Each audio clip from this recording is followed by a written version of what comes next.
These are the frequently asked questions for Algebra 2 for Section 5.1, Day 2.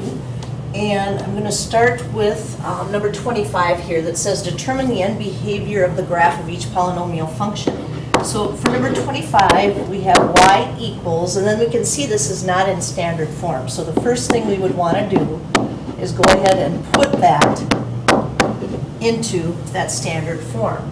And now there are two things that catch our attention here. The first is, this is a degree 8 polynomial, and that means it's going to be parabolic in nature. And then the leading coefficient happens to be negative. So when we have a degree 8 polynomial, that means it's going to be a parabola, but the leading coefficient was negative, so that means its end behavior will look like these two arrows right here. Now, the other conditions that we have in here, which are the other terms, the negative 6x to the fifth and the negative 3, are probably going to show us a turning point up here somewhere. But this problem wasn't about turning points, it was just about the end behavior. So we focused on what the arrows are doing. So when you look at the back of the book for this one, it's going to say down and down. However, like we talked about in class, we want to write this the way you'll be writing it in pre-calculus and or calculus. So the limit as x approaches infinity of the graph of f of x is, well, going to infinity on the x-axis is going to the right forever, and that's this arrow right here that shows us it's going down. So the graph will go to negative infinity. And then the limit as x approaches negative infinity shows the graph f of x. Well, again, as we go to the left forever, this graph is going down. That's part of being parabolic in nature. It has that parabola end behavior. And so this is also going to be a negative infinity. Reminder, all of this stays the same for each of these problems. What we have to determine is what gets filled into this slot right here, and that's determined by that degree and that leading coefficient. So, and I wrote really big, I'm going to try to squish number 27 in here with this.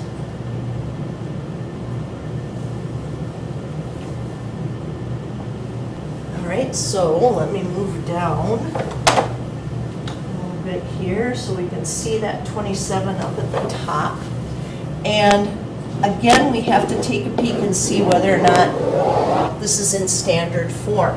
And this one does happen to have, with the y equals negative 8x to the 7th plus 16x to the 6th plus 9.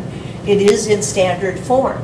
So what I notice about this is that it is a degree 7 polynomial, and that the leading coefficient is going to be a negative 8. The 8 doesn't really matter. What matters to me is that I have a negative leading coefficient.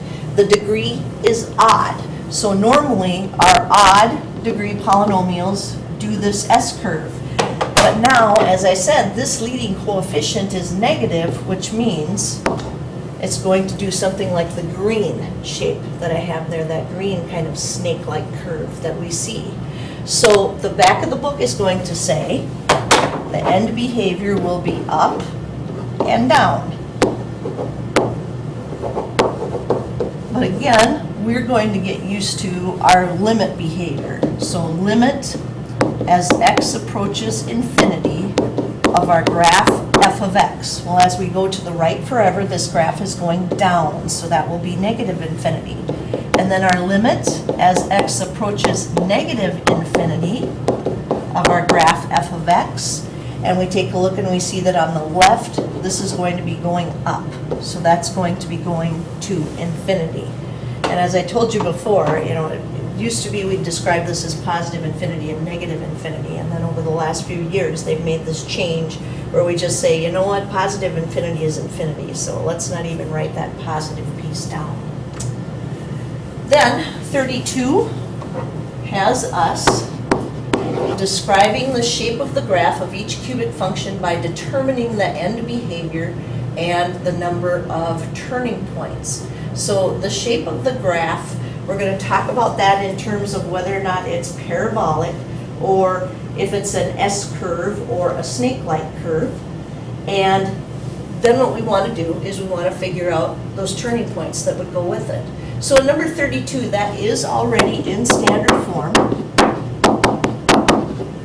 And so I focus on the fact that it is a degree 3 polynomial, which is going to give me an S-like curve.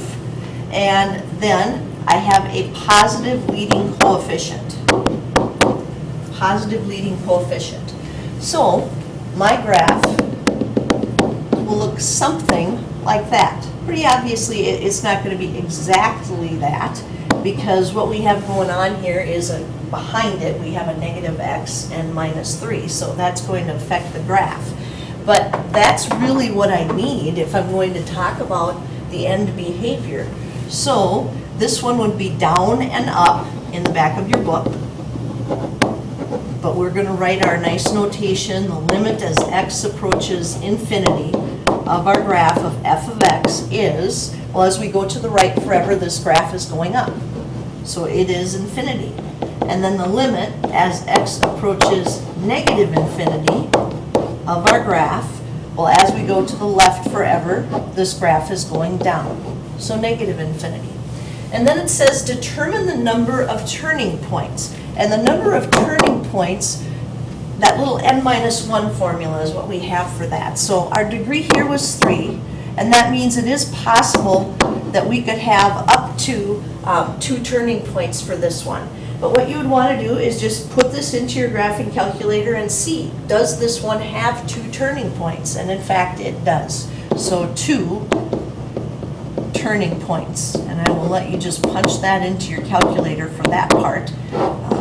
Because again, it has at most 2 turning points, and we have to check and see whether or not it has none or if it has 2 at that point. Then number 37, pretty obviously, is already in standard form. So y equals 8x to the third is a degree 3 polynomial. That is odd, so it's an S-like curve. And our leading coefficient here is positive, so we get our normal S-shaped curve there. Now, this one does not have any other terms in the background. There's nothing behind it to affect it. So in fact, it's going to look very similar to this sketch that I have up here. There's just nothing else going on. So it's an S-shaped curve, or a snake-like curve. And the other pieces that they wanted to know were our end behavior, which would be down and up in the back of your book. But writing that the way we should, the limit as x approaches infinity of our graph of f of x is, well, as we go to the right forever with this graph, it is going up. So that's infinity. And the limit as x approaches negative infinity means as our graph is going to the left forever, what's happening? Well, as we go to the left forever, this is going down. So that's going to be negative infinity. So again, that gives us the correct notation. Now, turning points. You could certainly put this in your calculator if you want to, but like I said, there aren't any terms behind that cubic term. So this is going to be a perfect S shape. Normally we'd say, do your little n-1, 3 minus 1 is 2, but in this case, it's not going to have any turning points because it will be an S-shaped curve. So 0 for the turning points. And like I said, if you want to verify that, you can certainly punch that into your calculator and take a peek at that, but you're going to see that that is exactly the case. Then 47 and 49, I thought, well, this should be a good couple of problems to look at. And 47 says, determine the sign of the leading coefficient and the least possible degree of the polynomial function for each graph. So for 47, I notice it's an S-curve, but it's not doing the normal S-curve, which would be that way. So that means our leading coefficient has to be negative. This has definitely been reflected over the y-axis as you look at it. And then the least degree possible. Well, The least degree would be a 3, and then we look at the turning points to see whether or not that changes that idea, because an S-curve guarantees that our least degree is 3. But there are no turning points up there. So degree 3 is it. It's not doing anything else, which would indicate to us that we don't have to worry about any flipping around in the center there of increase and decrease. So the sign of the leading coefficient would have to be negative, and the least possible degree of this function would be 3. Then we go to number 49. And number 49 obviously looks parabolic in nature, and our normal parabolas open up, so our leading coefficient is definitely going to be positive. But this is not a perfect parabola. There is not perfect symmetry here. And what that means is we do have a couple of turning points here. And even though they're very slight, they're still there. So our degree on this one, the least degree we could have would be a 4, because there's obviously something more going on than just being a parabola and just being a quadratic. So again, you take all of those things into consideration when you're trying to determine that degree of your polynomial, leading coefficient and degree.